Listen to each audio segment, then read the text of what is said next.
So you've been working towards selling your business or buying a business, and now it's time to get serious. It's time to deal with an offer. Whether you are a buyer or a seller, at some point you will be dealing with an offer. I'm Paul Savage, and this Pacific Business Brokers video deals with components of an offer.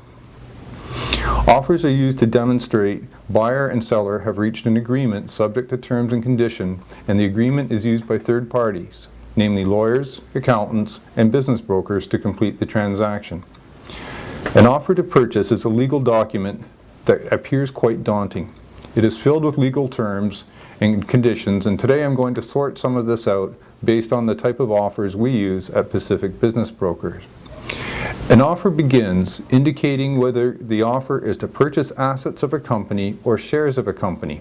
This is an important distinction. Transactions involving shares are quite different from transactions involving buying assets. So it's important to ensure that in your offer, if you're buying shares, that's what the offer says. If you're buying assets, that's what the offer says.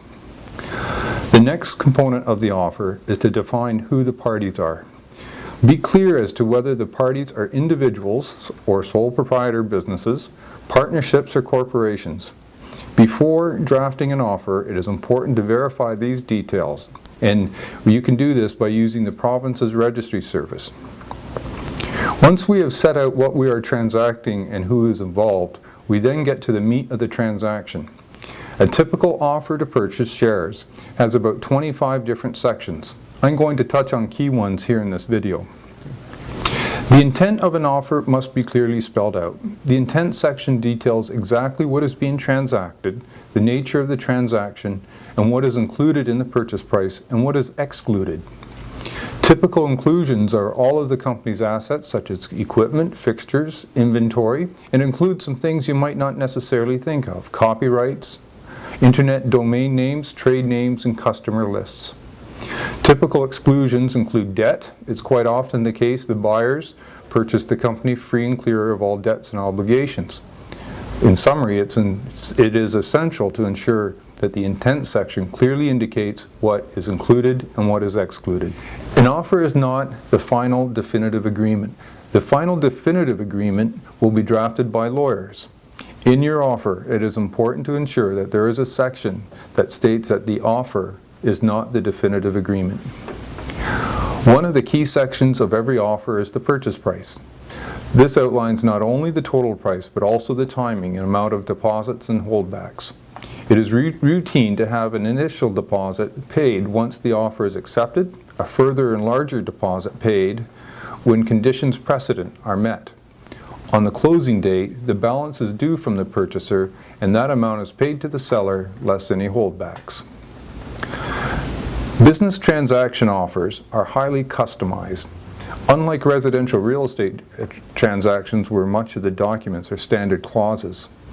One of the clauses to remember to customize is the clause that deals with vendor non-competition, non-solicitation. This clause is the vendor's agreement not to compete against the purchaser in the same industry and in the same area, and not to solicit employees to leave the business to another one that the vendor becomes associated with. These clauses typically have a fixed time limit. 3 to 5 years is not uncommon. Conditions precedent to the purchaser's obligations is a section that sounds quite impressive, but it really isn't.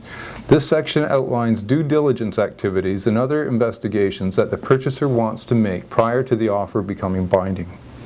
These things typically include meeting the vendor, obtaining financing, reviewing financial statements, reviewing supplier agreements, reviewing client lists, and negotiating a transition interim management agreement with the vendor.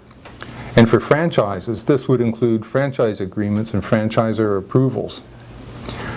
This section of the offer also includes a deadline known as the waiver date. Before the expiry of the waiver date, the purchaser must waive the conditions precedent and/or be satisfied that conditions have been met in order to keep the deal alive. If the conditions have not been met or satisfied, the deal ends or dies, and the deposit is returned to the vendor.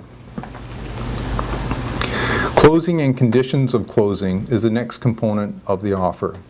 This follows the conditions precedent, and it sets out the closing date and provides clarity as to what is supposed to be incorporated into the definitive agreement. This helps ensure that there are no surprises at or near the closing date. The conditions include a series of very important vendor representations and warranties. Think of them as promises the vendor is making to the seller. These include: the company complies with all laws, bylaws, and regulations. The company has all the necessary licenses and permits to conduct its business. The company has authority to make the transaction, and the assets of the company will be in working order at the time of possession. And don't forget income tax. It will also include a warranty saying that taxes are up to date. This includes income taxes, HST, and employee deductions. This is a big section of the offer, and there's much more, and this includes a section that calls for employee lists and data, provision of lease agreements and all material contracts. It outlines who pays for costs of the transaction, and it also stipulates how liabilities and working capital will be treated at closing. We have covered much of the heart of an offer now, but I want to run quickly through some of the other important areas. First, a deposit. That's the clause that outlines the amount and timing of the deposits and what happens to the deposits if the deal does not close due to the fault of one of the parties. Confidentiality. The terms of a deal are typically held in strict confidence, subject to being seen by those necessary to complete the deal, such as lawyers and accountants.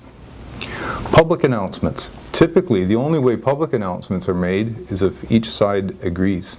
Due diligence. The vendor authorizes the purchaser to have the authority to investigate every aspect of the business, and the vendor promises to fully cooperate.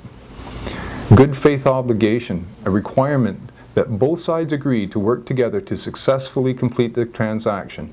Note, however, this does not mean the purchaser has to close the deal if the result of due diligence is unsatisfactory.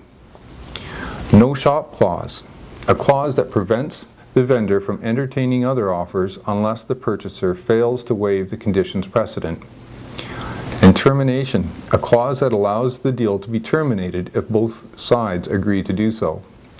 Training and transition. This clause outlines the terms and conditions of the vendor's involvement in the business after the transaction closes, as it relates to training and assisting the new owner. This clause will outline the length of time and remuneration that the vendor will receive, if any. And finally, acceptance. The clause that once signed indicates the parties have made an agreement.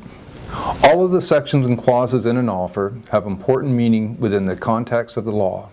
It's critical to understand fully what these meanings are, and if you are not experienced at working with offers, you need some help.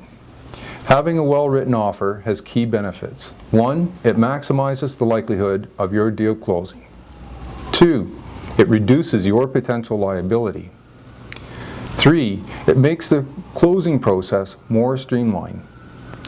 To get these benefits, work with a business transaction expert. Deal with a qualified business broker. If you have any questions, please give me, Paul Savage, a call at Pacific Business Brokers.